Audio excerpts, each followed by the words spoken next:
how to find user ID on Discord mobile. So what you're gonna do is you're gonna just open the Discord app. Okay, you're gonna click at the top left, okay, right here, and you're gonna see the avatar icon next to the notification at the down right. I'm gonna just click on it and it will direct you to your account settings. I'm gonna just scroll a little bit down until you find the advanced. Okay, so I'm gonna just click the advanced and I'm gonna toggle on the developer mode, and you're gonna see why I toggled this one on.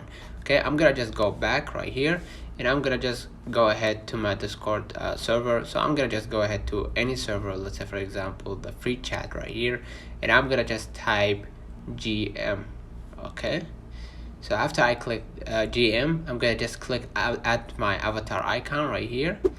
Okay, and you're gonna see the 3 dots with a circle at the top at least. Okay, I'm gonna just click right here and I'm gonna just copy user ID. Let me know in the comments if this video helped you. Don't forget to like and subscribe, turn on the notification bell to receive every video we upload. Thank you for watching. See you in the next one.